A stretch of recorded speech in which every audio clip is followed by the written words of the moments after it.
जब मैं 19 साल का हुआ तो मेरी मौसी हमारे ही घर में ही काम करती थी। मेरे माँ बाप कुछ महीने के लिए इंडिया से बाहर गए थे। मौसी 40 साल की खूबसूरत महिला थी। वह हमेशा मुझे नहलाने की जिद करती थी। वह यह समझने को ही तैयार नहीं थी कि अब मैं बड़ा हो गया हूँ। ऐसे ही एक दिन उसने मुझसे कहा, जब तुम छोटे थे तो मैंने तुम्हें अपने कंधे पर बिठाकर खिलाया है। मैंने कहा, मौसी मुझे शर्मिंदा मत करो। फिर मौसी ने मुझे जोर से पकड़ लिया और अपने आगोश में भरकर मुझे, मेरा नाम साहिल है और मेरी उम्र अभी 19 साल है। दोस्तों, कहते हैं कि मौसी माँ का दूसरा रूप होती है, लेकिन मैंने कभी नहीं सोचा था कि मुझे अपनी मौसी के साथ यह सब करने का मौका मिलेगा। मुझे नहीं पता था कि जिसने बचपन में मेरा इतना ख्याल रखा, उसका मेरे प्रति नजरिया इस तरह बदल जाएगा। एक बार मेरे माता पिता 2 महीने के लिए विदेश चले गए। इसी बीच माँ ने घर का काम देखने के लिए एक नौकरानी भेज दी। दूसरे दिन सुबह के 9 बजे घर की घंटी बजी तो मम्मी पापा विदेश चले गए थे। इसीलिए मैंने जैसे ही दरवाजा खोला तो देखा कि मेरे सामने एक लंबी सी गठी बदन वाली खूबसूरत औरत खड़ी है। वह दिखने में गोरी चिट्टी थी। वह बोली, इस घर में एक नौकरानी की जरूरत है ना? मैंने कहा, हाँ हाँ, मेरी माँ ने आपको बुलाया होगा। फिर मैंने उस औरत को तुरंत अपने घर के अंदर बुला लिया। फिर मैंने उसे घर की रसोई दिखाई, लेकिन वह औरत कुछ ज्यादा ही तेज निकली। उसे तुरंत पता चल जाता था कि रसोई में क्या चीज कहाँ पर रखी है। फिर मैंने अपनी माँ को फोन करके बताया कि घर की नौकरानी आई है। नौकरानी के आने की खबर सुनकर माँ की तो चिंता दूर हो गई। दिन भर के काम के बाद जब शाम को नौकरानी को काम से छुट्टी का समय आया, फिर उसने कहा, साहिल, मैं सुबह से तुम्हारे साथ हूँ, लेकिन तुम अभी भी मुझे पहचान नहीं पाए। उसकी बात सुनकर मैं हैरान हो गया। मैंने उनसे कहा, मैं जानता हूँ कि तुम एक काम वाली महिला हो। आपकी दूसरी पहचान क्या होगी भला? इस पर वह बोली, मैं इस घर में नौकरानी बनकर जरूर आई हूँ, लेकिन इससे पहले मैं तुम्हारी मुंह बोली मौसी के नाम से जानी जाती थी। मेरा नाम कमला है। मैंने बचपन से तुम्हारा बहुत ख्याल रखा है। मैं तुम्हारी मौसी हूँ। मेरी देखभाल के लिए मेरी माँ ने मौसी को भेजा था। यह मुझे पता ही नहीं था। मुझे नहीं पता था कि कमला जी मेरी मौसी हैं। जब बच्चा बड़ा हो जाता है तो उसे बचपन की बातें भी याद नहीं रहती, और मेरे साथ भी वह ही हुआ। लेकिन मुझे उनका नाम याद था, इसलिए जैसे ही कमला मौसी ने मेरा हाथ अपने हाथ में लिया, मुझे उनके स्पर्श से माँ का एहसास हुआ। मैंने उनसे कहा, आज मैं इतने सालों बाद अपनी मौसी से मिला था, इसलिए मैं बहुत खुश था। जब उन्होंने देखा कि मैंने उन्हें पहचान लिया है तो उनके चेहरे पर भी मुस्कान आ गई। शाम के 6 बज रहे थे तो मैंने मौसी से कहा कि अब घर का सारा काम हो गया है, तो अब आप जा सकती हैं। कल समय पर काम पर आ जाइएगा। इस पर वह बोली, साहिल बेटा, मेरे पास अपना मकान नहीं है। अगर आप मेरी सैलरी में से मुझे 2 कम भी दोगे तो भी चलेगा, लेकिन अगर मुझे रहने के लिए यहाँ कमरा मिल जाएगा तो अच्छा रहेगा। फिर मैंने अपनी माँ को फोन किया और मैंने अपनी माँ को सब कुछ बता दिया। तब माँ ने कहा कि हमारे घर में कई कमरे खाली हैं, उसे एक कमरा दे दो। अगर वह घर में रहेगी तो तुमको कुछ भी चाहिए होगा तो वह तुरंत लाकर तुम्हें दे देगी। तुम्हें भी कोई छोटा बड़ा काम करने की जरूरत नहीं पड़ेगी। माँ की बात मानकर मैंने उन्हें घर में एक कमरा दे दिया। वह अपने साथ कोई भी कपड़ा नहीं लाई थी, इसलिए मैंने उन्हें माँ की कुछ पुरानी साड़ी भी दे दी और अपनी माँ के ही कमरे में चेंज करने को बोल दिया, और मैं बाहर आ गया। लगभग 10 मिनट के बाद मैं माँ के कमरे में दाखिल हो गया, क्योंकि मैं उनके कमरे से मोबाइल का चार्जर लेना चाहता था। मैं भूल गया था कि मौसी वहाँ कपड़े बदल रही थी। मौसी को कपड़े बदलते देखा तो मैंने तुरंत ही अपनी आंखें बंद कर ली, लेकिन मौसी को मुझे वहाँ देखकर कोई भी शर्म नहीं आई। फिर उन्होंने कहा, साहिल, आओ मेरे सामने बैठो और मुझे बताओ कि तुम्हारी माँ की यह साड़ी मुझ पर कैसी लग रही है।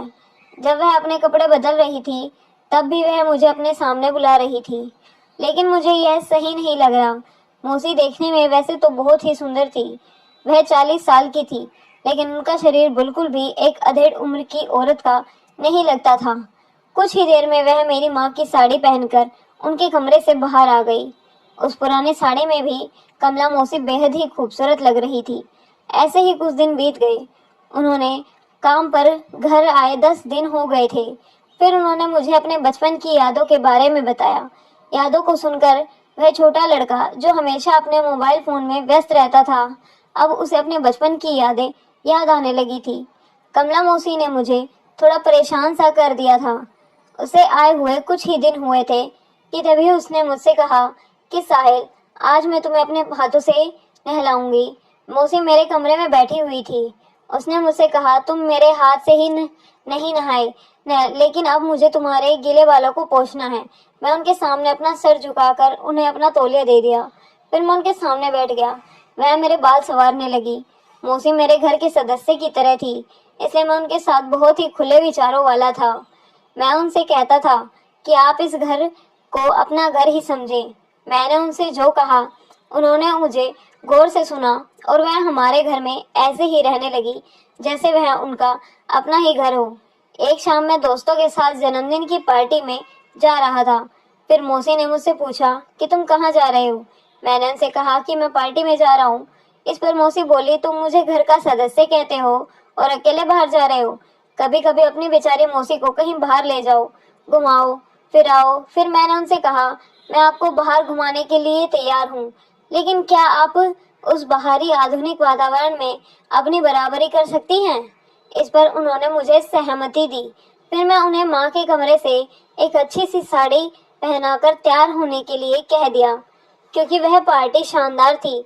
जब वह तैयार होकर माँ के कमरे से बाहर आई तो उन्हें देखकर मेरी आंखें चमक ही उठी, क्योंकि मौसी की सुंदरता की चमक ने तुरंत मेरी नजर खींच ली थी। मुझे लगा कि वह उम्र दराज हैं, लेकिन वह तो बहुत ही खूबसूरत लग रही थी। वो मेरी माँ के कमरे से साड़ी नहीं बल्कि उनकी आधी साड़ी पहनकर आई थी और उन्होंने एक मॉडल की तरह ही मेकअप किया था। वह देखने में बहुत ही सुंदर लग रही थी। आज मैंने एक ऐसी महिला को देखा जो कि साधारण साड़ी में भी एक ही अवतार में नजर आ रही थी। वह बिल्कुल भी 40 साल की नहीं लग रही थी। उस ड्रेस में उनका शरीर भी बेहद ही नाजुक और लचीला लग रहा था। उनके वजूद पर जब मेरी नजर गई तो मैंने शर्म से अपना सिर झुका लिया। फिर जैसे ही मौसी मेरी ओर बढ़ी, उनका पैर उनकी हील वाले सैंडल से फिसल गया और वह मेरे ऊपर आकर गिर गई। जब उनकी सुंदरता की महक की खुशबू मेरे चारों ओर फैल गई और उनका वजूद मुझसे टकरा गया, मैं एक अलग ही फीलिंग महसूस करने लगा था। लेकिन मौसी मेरे ऊपर से उठ ही नहीं रही थी। उन्होंने मुझे कसकर ही पकड़ लिया था। फिर मेरी हालत बिगड़ने लगी। मैंने खुद पर काबू पाना मुमकिन हो रहा था। मुझसे पहले ही हमारे बीच में कुछ होता अचानक मौसी हिली, तब जाकर मुझे भी होश आया और मैंने उन्हें धक्का देकर अपने ऊपर से दूर कर दिया। मैंने उनसे कहा, आपने जो भी मेकओवर किया है इससे आप एक मॉडल की तरह दिख रही हैं। यह सब तो ठीक है, लेकिन कृपया आप हील्स ना पहने। मुझे आपको हर कदम पर उठाना पड़ेगा। फिर उन्होंने हील वाली सैंडल एक तरफ रख दी और मेरी माँ की दूसरी फ्लैट सैंडल पहन ली। जब हम दोनों कार में बैठकर पार्टी के लिए निकले तो मेरी नज़र मौसी के वजूद पर थी। पार्टी में भी मेरे दोस्तों को लगा कि वह मेरी गर्लफ्रेंड है। सचमुच वह एक गर्लफ्रेंड की तरह ही लग रही थी। इसलिए पार्टी में मेरे सभी दोस्तों ने सोचा कि वह मेरी प्रेमिका थी, लेकिन मौसी ने गलतफहमी दूर करने की बजाय और भ्रम पैदा कर दिया। मेरे सभी दोस्तों को उन्होंने बताया कि मैं साहिल की दोस्त हूँ।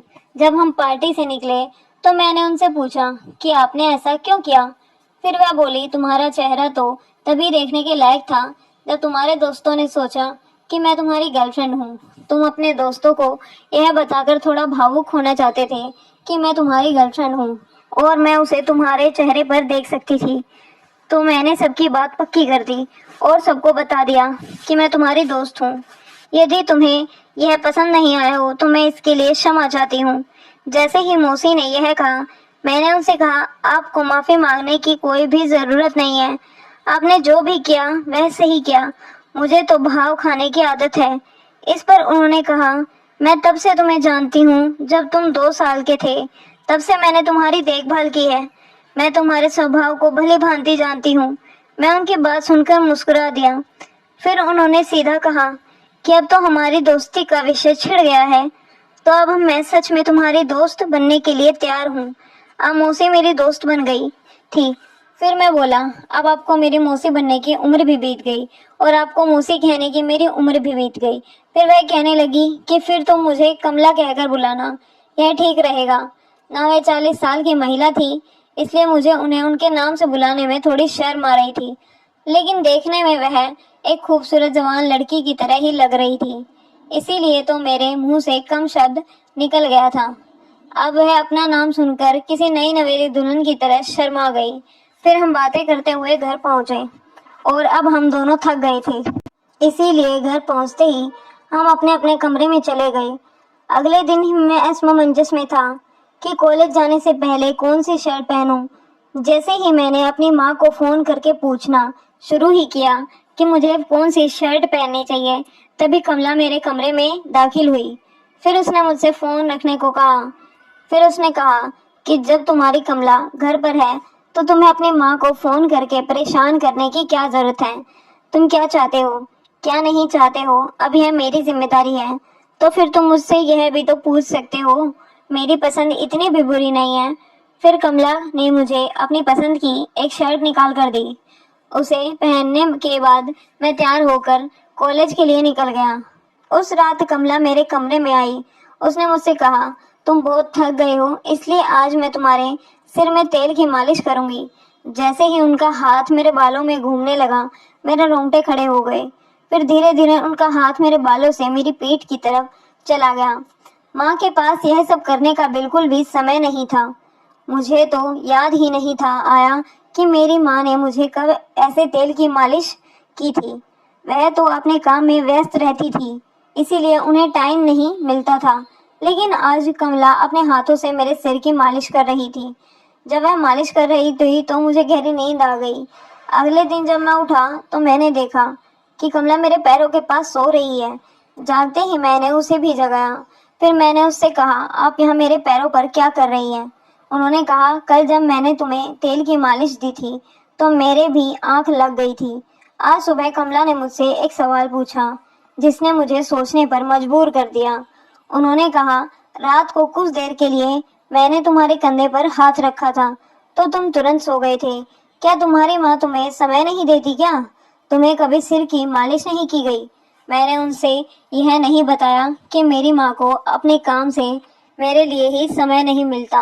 इन सब के विपरीत मैंने उनसे कहा, ऐसा कुछ नहीं है, मेरी माँ मेरा बहुत ही ज्यादा ख्याल रखती हैं। फिर कमला ने सिर हिलाया और बाहर चली गई। कुछ ही देर में हम दोनों नाश्ते की टेबल पर बैठ गए। तभी घर की घंटी बजी और मम्मी पापा दोनों घर आ गए थे। मैं अपने माता पिता को देखकर बहुत ही खुश हुआ। जब माँ और पापा दोनों घर आए तो पापा की नज़र भी मेरी तरह कमला जी पर थी। वह उन्हें ऊपर से नीचे तक देख रहे थे और आज तो वह और भी ज्यादा खूबसूरत ही लग रही थी। पापा की नजरें उन पर से हटाने के लिए भी मैं पापा के गले लग गया। माँ कमला जी को बहुत अच्छे से जानती थी, इसलिए माँ उनके गले से लग गई। उसी दिन रात को भोजन करते समय मैंने पापा को फिर से अलग तरह की नजरों से कमला की ओर देखते हुए देखा। मुझे समझ में नहीं आ रहा था कि वह उन्हें इतने ध्यान से क्यों घूर रहे हैं। उनका इस तरह उन्हें घूरना मुझे परेशान कर रहा था।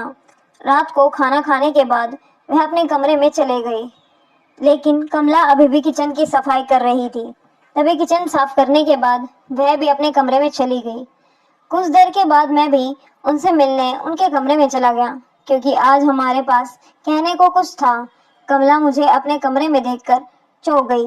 फिर मैंने उनसे कहा, आपको इतना डरने की क्या जरूरत नहीं है, मैं हूँ आपका साहिल।